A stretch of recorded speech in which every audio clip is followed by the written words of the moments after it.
Welcome back to another episode of COVID-19 Franchise Leaders Respond. I'm your host, Red Boswell, president of IFPG. We're joined today by our good friend, Joe Malmuth. Joe is the VP of Franchise Sales at My Eyelab.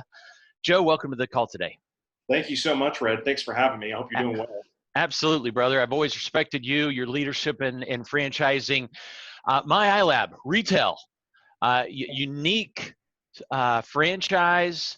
But before we jump into that, I can't start without asking, how is the family? How are you holding up? You've got some youngins at home. Everybody safe and healthy? Everybody's doing great. My 2-year-old is bouncing off the walls, and my 8-month-old is not far behind her. So we're working really, really hard to keep them entertained. And so I try to cram all of my meetings like this one, for example, when they have their naps. So it's a new experience having to schedule my work life around a 2-year-old's nap schedule, but otherwise she'd be sitting here on my lap talking with us. Hey, if she wakes up early, bring her on. Hey, My young ones would probably give more wisdom than I would. So how's your organization holding up? Give us a little background on My Eyelab, the size of the organization, what you do, and then let's transition into how you're holding up through this. Sure. So at this point, My Eyelab, we're a little over 200 stores. A big chunk of that are corporately held stores. Some of those were designed to be seeded locations, in the sense that we go into larger markets and build alongside franchisees, and at a certain stage make those stores available as part of a development schedule, which we're starting to get to that stage now with some of our markets. And we have around 32, 33 franchise stores operating right now. And we're in the process, by the end of the summer, minus this interruption that we've had another 26 stores that'll open this year. With another on the way up to 54 that are in the development schedule. And we're in the process of working with putting together the final touches on a couple of deals that would really close to double the system. So we've got a lot of good stuff happening right now, and the brand is not slowing down by any stretch of the imagination. During this uncertainty and craziness, My Eyelab is, from a Fran Dev standpoint, is not slowing down? Not slowing down at all. The number of inquiries that I've gotten just in the last, since the stay-at-home story started playing, we were up like 12, 13% in inquiries alone. That's encouraging. Yeah. Franchising has an inverse relationship, I think, a lot of times to what's happening in the economy or the markets, because you know, everybody needs an income, right? And you can't get downsized from the company you own at the end of the day.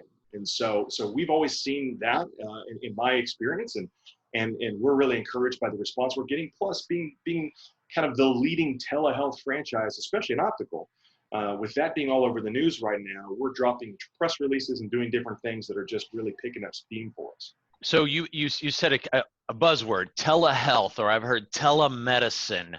Now, we did IFPG did a discovery day with you guys just in Miami, man. Seems like years ago, maybe it was a month ago, and right before Franchise Expo South. Help us understand, because that was impressive back then. Now in this new world, maybe franchisors can learn from what you're doing and be able to somehow pivot into their world. Help us understand that. Yeah. So for our brand, you know, we're a vision care franchise. Right. So anybody that wears glasses or contact lenses that needs to go in and get their eyes checked and get their prescriptions updated, this type of thing, that's what we do. The difference for our brand is, instead of you going into the exam room and there's a doctor standing there who's going to do all of this examination on you, the examiner's up on a screen and they're controlling the exam equipment remotely. So the patient or the end user customer is still walking into a retail environment, but there's minimal, there you go, minimal interaction. Sorry to interrupt. They're red, they have to be, right? Velvet, baby. Yeah, there you go. Apologize, ADD there. Mm-hmm. So what happens is, you know, on the franchisee side, they're not having to carry necessarily, it's a little bit different state to state, but they're not necessarily having to carry the weight of a doctor on their payroll. We carry that internally on our books, and the franchisees providing an access point to the consumer to that telemedicine system. And then the retail environment is where they pick out the pair of glasses that they want and get styled and transact. So Joe, if I remember correctly, when we were in your one of your franchisees locations, we walked into a room and the telemedicine, telehealth board was right there, and I don't know what you did, but suddenly the live doctor comes up and you dealt with him right there. But had you always had that also available from home, or was that a change you made? So it's not available from home because there is diagnostic equipment you still have to go in and deal with. Okay. So what we've done is we've implemented some strategic measures to make sure that we're spacing out the number of exams that we're doing on the calendar. So, every store has at least 2 exam rooms. We're not using both exam rooms right now at the same time, type of thing. So typical exam front to back is going to be 45 minutes, give or take. And so I will not have 2 exams on top of each other. We're socially distancing the exams apart. So we're reducing the number of people in the store in terms of the customers. In terms of the staff, we've only ever really had 4 to 6 employees total in any store anyway. So at the most, you'll have 2 to 3 employees in the store at any one time. And one's in the clinical area and one's in the retail space, and they're 100 feet apart. So what's the square footage approximate average? Typical store right now is between the corporate and the franchise is around 2,900 square feet. Gotcha. But the franchise system itself, the sweet spot's 24 to 26. So there's a big chunk in the back that's all the clinical. There's a lot of room there. So we were already. Are you cleaning between each one, going in and kind of sanitizing? Absolutely. We already had that in place just because it is a medical business at the end of the day. So we're sanitizing in between every patient. We were sanitizing every surface in the store. I'm not going to tell you where they're located because people come and raid the place, but there's giant jugs of hand sanitizer in every one of them. That's worth its weight in gold right now. But we already had that stuff in place, and it was just kind of common sense, no brainer. And so we were really kind of positioned well to handle a scenario like this one. And now we just double down on those processes and those procedures of cleaning and sanitizing, spacing out the amount of people in the store, and still providing that quality care, that quality access to eye care to the community. Okay, so Joe, retail atmosphere, are you, as I've done these interviews, I've found some that are actually locking their front door with a sign on it and greeting folks and kind of really protecting how many come in when they come in, maybe even having a line waiting, very, very clear appointment schedules. Are you doing any of that?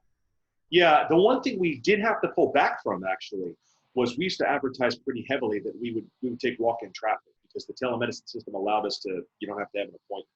And we've pretty much pulled back that piece of the advertising altogether. We don't want to lead with that. And we're doing exactly what you said. We're taking measures to mitigate the volume of people in the store at any one time. With our brand, we're in a position where, we can, in normal circumstances, 10 to 15 transactions a day, that was a jam a day.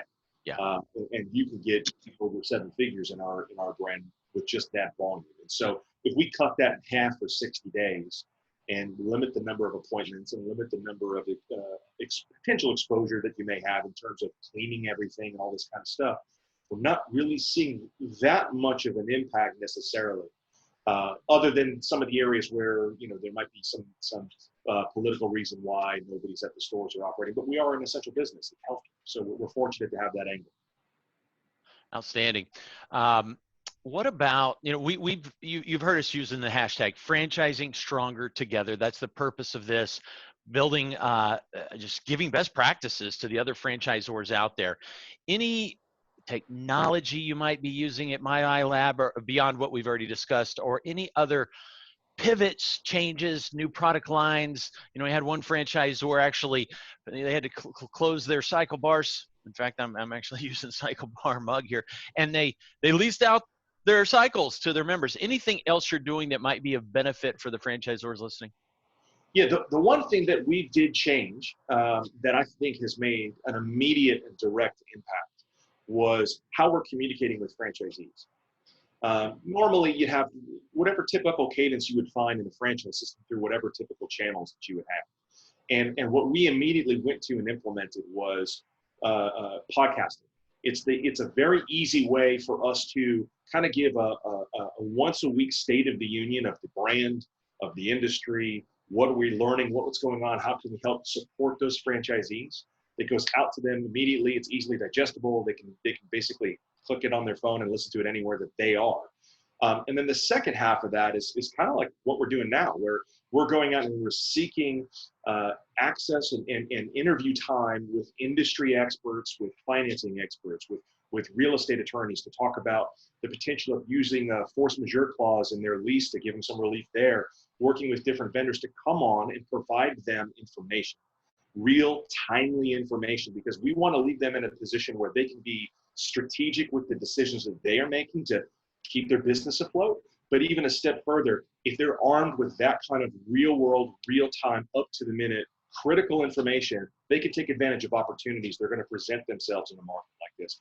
We're really seeing the trajectory of the brand going, hey, you know what? There's going to be a lot of independents that are in our industry that are going to, unfortunately, come up for sale. And the ability to give our franchisees the information that they need to look for that and then maybe acquire and expand and do things along those lines to keep those other employees employed and still provide the quality of care, which is what our passion is, to the patient at the end of the day, is important. So we've ramped up our communication cadence, both email, podcasting has been a big one. We hadn't done that before. And just picking up the phone and calling them and just making sure that they are on the cutting edge of everything that's happening. So for example, we had Mike Rosman, who's the president and co-founder of BowFly, which is big in franchise financing, big in business financing.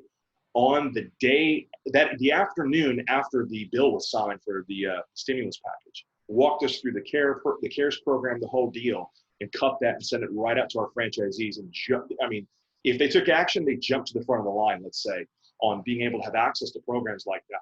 And so that's important to us, is how do we help our franchisees be more strategic, not only just survive this, but position themselves to capitalize on the other end of what potential opportunities may arise. Wow. All right. So communication, obviously key, making sure you're getting that communication to the franchisees.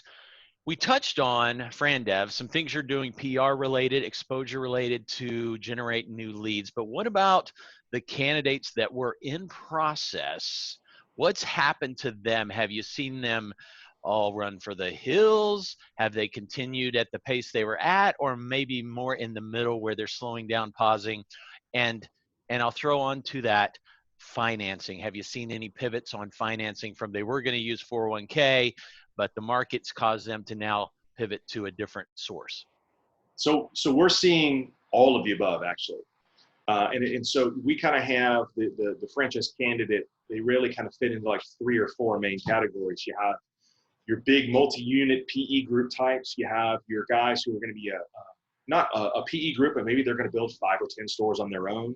You have those single unit guys that might be replacing a job or might be their first time in entrepreneurship, business ownership. And then for us, the other categories, you have optometrists.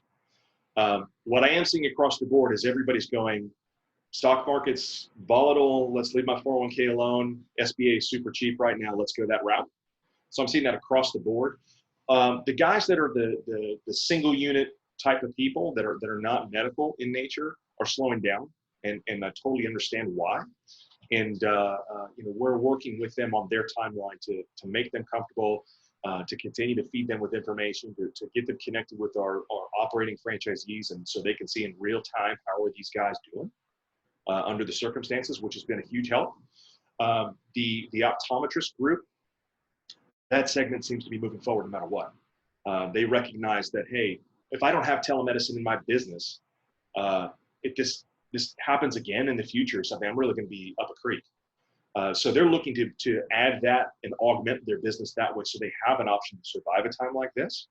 And then your larger developers and your PE groups, they're really recognizing that at the end of the day, this is really a pause.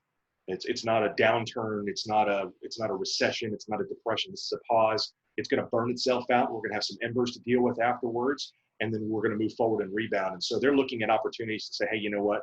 Landlords are going to be hungry for new tenants. We can work some deals there. Franchisors are going to be able to work some deals there. And frankly, we're open to that under some certain circumstances, and especially if they come from IFPG. So those guys are in a position to be liquid enough to the opportunities that are presenting themselves now. So we're seeing across the board everything that you just explained, and we've got a little bit of a different strategy to meet each person where they are. Joe, boy, I was just stunned by thinking about the mom and pops, the folks out there that are on their own compared to everything you're doing for your current franchisees, the support, the technology, the guidance, the communications, the financing ideas, the marketing, the pivoting with your PR. Boy, I would hate to be an individual sole proprietor right now. It's tough. It's a Buddy. tough work for them. Yeah, we definitely stronger together with franchising.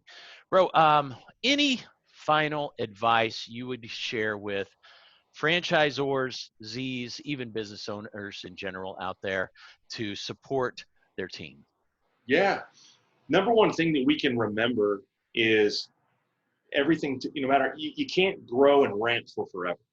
Everything's going to have to take a breath.